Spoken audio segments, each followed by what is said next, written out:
Welcome to Latino Stories. If you love jaw-dropping HOA drama, you're in the right place. From corrupt board members to outrageous neighborhood disputes, we expose the wildest HOA scandals. Don't forget to like, subscribe, and hit that notification bell so you never miss a story. Now, let's dive into today's crazy HOA tale. I froze. My heart pounded as I stepped outside, my breath catching in my throat. My fence was gone. Not broken. Not damaged. Completely vanished. The wooden panels that once lined my backyard, protecting my home, had been ripped out of the ground as if a storm had blown them away. But there was no storm. No wind. Just silence. And in that silence, I saw something that made my blood boil, a group of HOA board members standing nearby, smirking. That's when I knew. They did this. I clenched my fists, my nails digging into my palms. This wasn't just vandalism. This was an attack. A message. They wanted me to break. But what they didn't know was that I had a backup plan. A plan they would never see coming. Do you wish to drift into the story fully? Comment where you're watching from, like and subscribe to this channel. The night everything changed. I had a bad feeling all day. I couldn't explain it, but something felt off. Like I was being watched. Then, around midnight, I heard strange noises outside. The sound of wood splintering. Metal clanking. I grabbed a flashlight and ran to the back door. My heart pounded as I stepped onto my deck, scanning the yard. And that's when I saw them. 3 men in dark hoodies, yanking my fence out of the ground. I gasped. My flashlight caught one of their faces, and my stomach dropped. It was Greg. He wasn't just behind the fines. He was physically tearing down my fence himself. Rage boiled inside me. I wanted to scream, to charge at them, but I forced myself to stay calm. Because while they thought they had the upper hand, they had no idea what was coming next. I gritted my teeth as I watched them rip my fence apart like it was nothing. My hands clenched into fists, my pulse hammering in my ears. Greg, the HOA president, stood in the middle of my backyard, barking orders like a wannabe military general. His 2 lackeys, both HOA board members, yanked wooden panels from the ground, tossing them onto a growing pile of destruction. They were so sure of themselves, so confident that I couldn't stop them. But they didn't know I was already 5 steps ahead. I took a slow breath, keeping myself calm. This wasn't the time to act. No, this was the time to watch. Because while Greg and his cronies thought they were destroying my property, what they were actually doing was digging their own graves. I gritted my teeth as I watched them rip my fence apart like it was nothing. My hands clenched into fists, my pulse hammering in my ears. Greg, the HOA president, stood in the middle of my backyard, barking orders like a wannabe military general. His 2 lackeys, both HOA board members, yanked wooden panels from the ground, tossing them onto a growing pile of destruction. They were so sure of themselves, so confident that I couldn't stop them. But they didn't know I was already 5 steps ahead. I took a slow breath, keeping myself calm.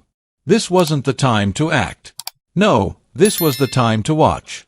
Because while Greg and his cronies thought they were destroying my property, what they were actually doing was digging their own graves. I knew this day would come. After months of fighting with the HOA, I realized one simple truth. Greg didn't want to find me. He wanted to break me. The endless letters, the ridiculous violations, the constant harassment, it wasn't just about power. It was personal. Greg wanted to prove that he could control me. That's when I made a decision. I was done playing defense. If the HOA wanted a fight, I'd give them one. But on my terms. So I started preparing. Step 1.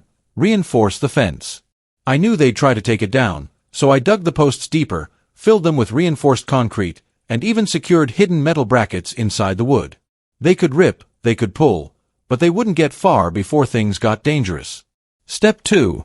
Install cameras. Not just 1. Not 2. But 6 motion-activated cameras, hidden in places they'd never notice. I installed them in my back porch light, in a fake birdhouse, even inside the neighbor's yard with their permission. Every angle was covered. Step 3. The legal bombshell. The biggest mistake Greg made. He thought I didn't know the law. But I did. See, my fence was 100% legal, but what Greg was planning to do, that was a crime. Destroying private property. Criminal mischief. Entering my yard without permission. Trespassing. If they caused more than $1,000 in damage, that was felony-level destruction. So I went a step further. I called my lawyer and asked one simple question. What happens if I catch them on camera? His answer: they'll regret it for the rest of their lives. I forced myself to stay hidden, my breath slow and controlled. Greg and his goons had already ripped out half the fence. I could hear them grunting, laughing, celebrating their destruction like it was some kind of victory. That's when it happened. One of the men, the heavier one, grabbed a wooden panel and yanked hard. Snap! A hidden metal bracket swung loose, catching him straight in the leg. "H!" he screamed, collapsing onto the ground. He clutched his knee, writhing in pain. Greg rushed over. "What the hell are you doing? Get up!" I think I broke something," the guy moaned. "Good." Greg cursed under his breath. "Whatever. We need to finish this before morning." But then, they noticed the cameras. "Wait. What is that?" One of the men pointed to the birdhouse. His face paled. He stepped closer. I smirked. He finally realized. "OSH. Beep. Beep. Beep." My motion sensors triggered the floodlights. The backyard lit up like a football stadium. Greg spun around, his face twisted in shock. And that's when I stepped outside. I walked onto my deck, arms crossed, staring down at them like the pathetic criminals they were. Well, I said, my voice calm but sharp. "Caught in the act." Greg's jaw tightened. "You. Save it." I pointed at the cameras. "I've got everything on video. The trespassing, the destruction, the assault." My eyes flicked to the injured man. "Hope your lawyer is good." One of the men bolted. He didn't even look back. He just took off running down the street like a scared rabbit. Greg, however, wasn't so quick. His face turned red as he struggled to find words. "Why, you can't prove." I held up my phone. A live feed of them tearing down the fence played on the screen. Every word. Every action. Crystal clear. Greg's face went pale. I leaned against the railing, smirking. "You have two choices. Either you pay for the damages or—" I tilted my head. "I call the police. And trust me, they'll love this video." Silence. Greg swallowed hard, sweat forming on his forehead. His one remaining crony shifted uncomfortably, clearly regretting ever following this idiot. Then, before Greg could speak, red and blue lights flashed down the street. Sirens. Greg's head snapped toward the road. His hands balled into fists. He knew it was over. And I was just getting started. "Are you enjoying this HOA terrorist terrorizing the neighborhood?" The moment the sirens screamed through the night, Greg's face twisted with panic. He turned to run, but it was too late. Two squad cars pulled up, their headlights flooding my driveway with blinding light. The doors swung open, and out stepped two uniformed officers, their hands resting on their holsters. I stood at the top of my deck, arms crossed, watching Greg's downfall unfold. One of the cops, Officer Ramirez, locked eyes with me. "You the homeowner?" I nodded. "And I'm the one who called." Greg snapped his head toward me, seething. "You called the cops on me?" I smirked. "Actually, the cameras did." I lifted my phone, showing the live security feed still recording. "Gotta love technology." One of the officers, a tall, no-nonsense guy named Officer Patel, stepped toward Greg. "We got a report of trespassing and property destruction." And from the looks of things, his flashlight moved over the pile of ripped-out fence panels and the groaning man on the ground clutching his knee. "That report checks out." Greg tried to play it cool. "This is a misunderstanding," he said, forcing a fake chuckle. "I'm the HOA president. We were just enforcing neighborhood regulations." Officer Ramirez raised an eyebrow. "By tearing down someone's fence in the middle of the night?" Greg hesitated. It was illegal." I scoffed. "No, it wasn't. My fence was fully approved." I held up my phone again, scrolling to an email. Here's my original approval. And here's the city permit. Ramirez took my phone, scanning the documents. Then, he turned to Greg. He said, unimpressed. So, let me get this straight. You and your buddies trespassed onto private property, destroyed someone's fence, and now you're trying to act like you had the legal right to do it? Greg's jaw clenched. I was just... Officer Patel didn't let him finish. Sir, turn around and put your hands behind your back. Greg's entire body stiffened. What? You can't. Patel grabbed Greg's arm, spinning him around. You're under arrest for criminal mischief, trespassing, and destruction of property. Greg lost it. This is ridiculous. I'm the HOA president. You can't arrest me. Ramirez pulled out his radio. Dispatch, we have one in custody. Greg struggled. No. Click. The handcuffs snapped around his wrists. I've never heard a more satisfying sound in my life. Greg screamed as the officers led him toward the squad car. His one remaining crony backed away, hands raised. I didn't do anything. I was just following orders. Ramirez gave him a cold look. If you didn't destroy anything, you're free to go for now. But you might want to lawyer up. The guy didn't wait around. He turned and bolted down the street, leaving Greg to suffer alone.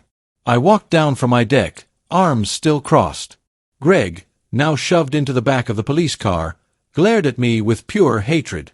You think this is over? He spat through the open window.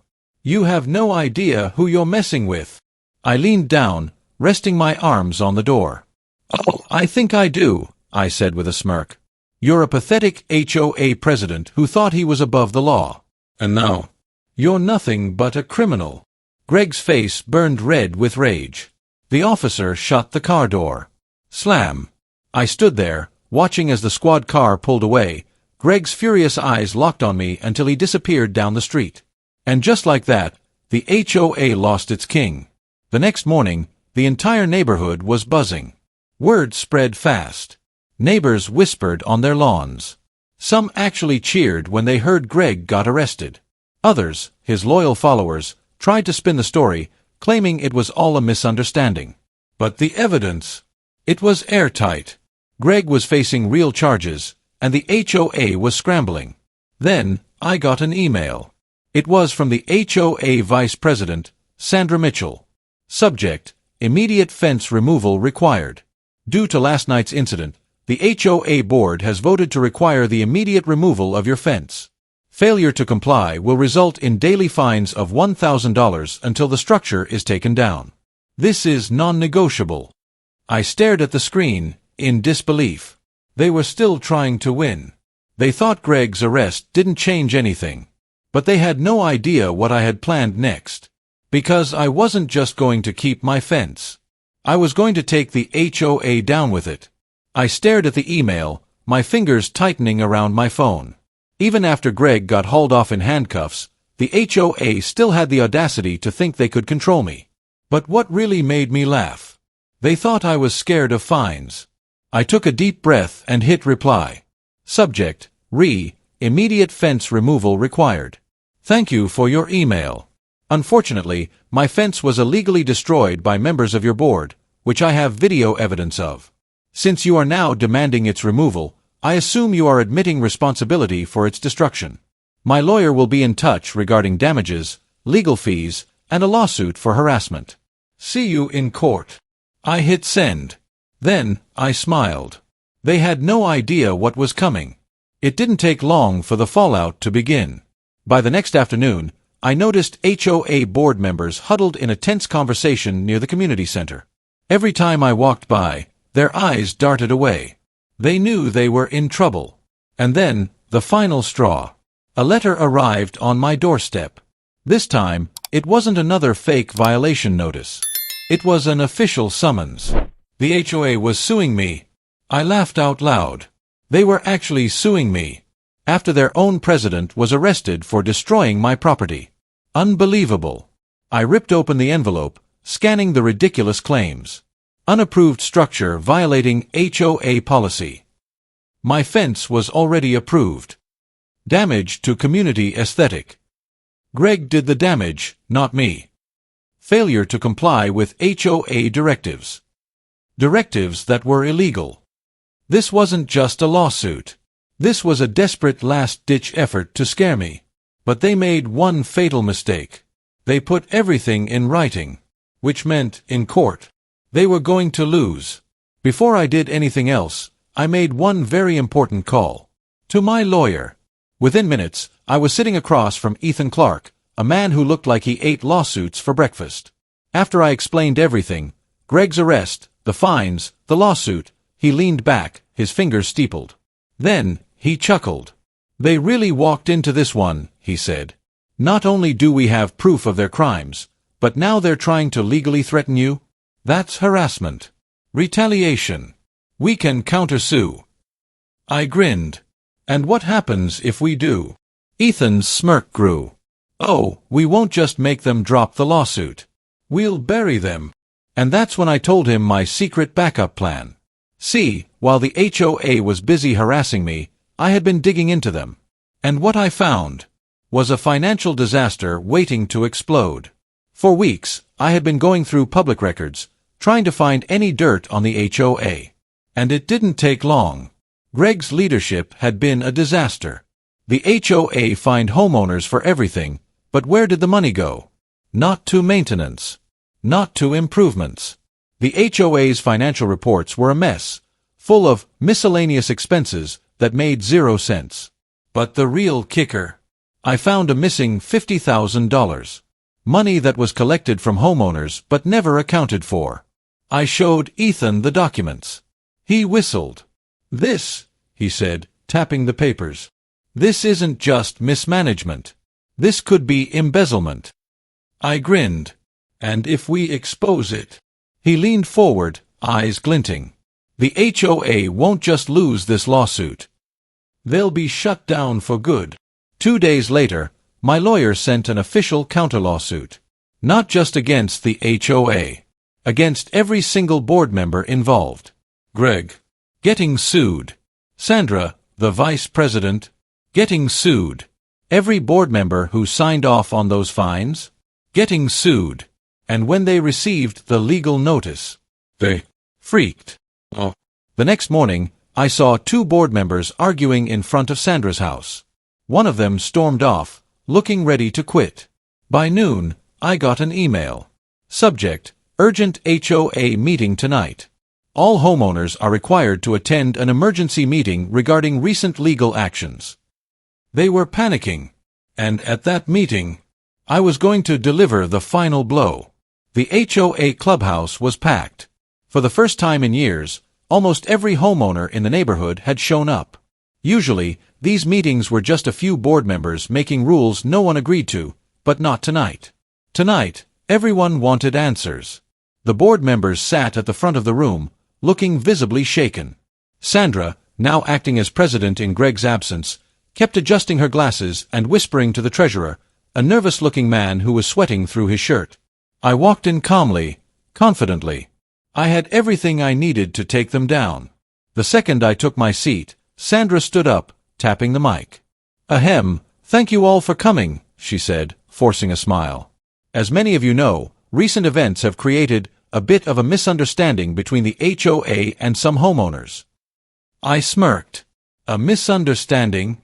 Greg got arrested for destroying my fence. Now they were getting sued for harassment and illegal fines.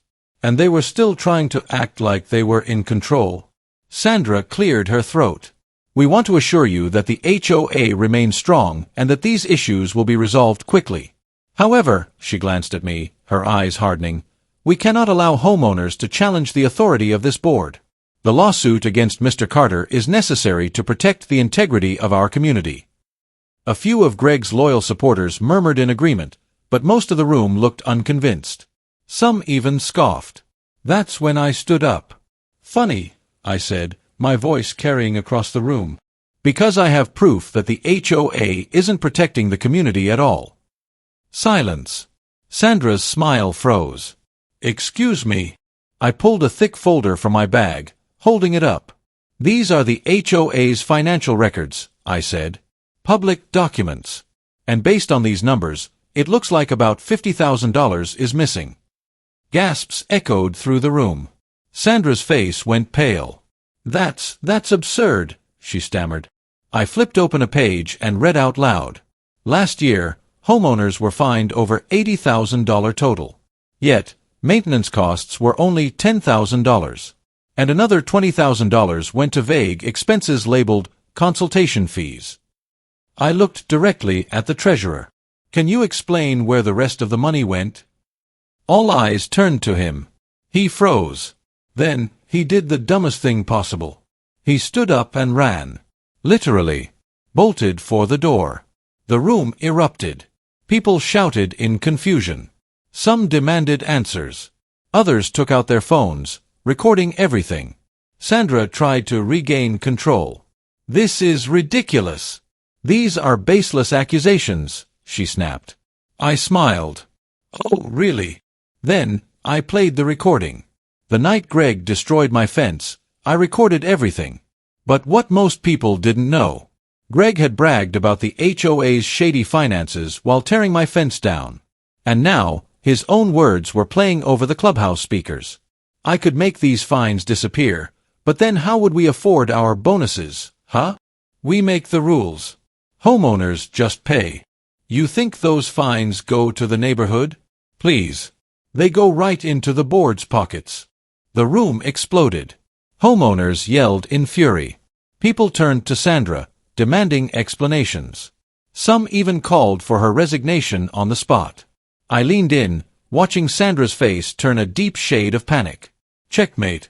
By the end of the night, everything spiraled out of control. The treasurer disappeared. No one could find him. Greg, still in legal trouble, was now being investigated for embezzlement. Multiple board members resigned to avoid getting caught in the fire. Homeowners began organizing to dissolve the HOA completely. And Sandra? She tried one last trick. She called an emergency vote to remove me from the neighborhood. But this time, no one supported her. Instead, the community voted to recall the entire HOA board. Sandra was out. The HOA, gone. And my fence? I rebuilt it the next day, taller than before. No one tried to stop me. Because the HOA no longer existed. A month later, the HOA officially disbanded. Homeowners took back control of their own properties. The ridiculous fines stopped. The unnecessary rules disappeared. And best of all, Greg and his crew got what they deserved. Greg was convicted of trespassing and destruction of property. Investigators found proof of financial fraud in the HOA's records. Homeowners sued Greg personally to recover stolen funds. And me? I won my counter-lawsuit. The HOA had to pay for my legal fees, damages, and the complete rebuilding of my fence. I stood on my porch, watching the sunrise over my property. No HOA. No fines. No threats. Just freedom. And let me tell you, it never felt better. That's it. The HOA is officially destroyed, and justice has been served. What do you think of the story? Would you like another one?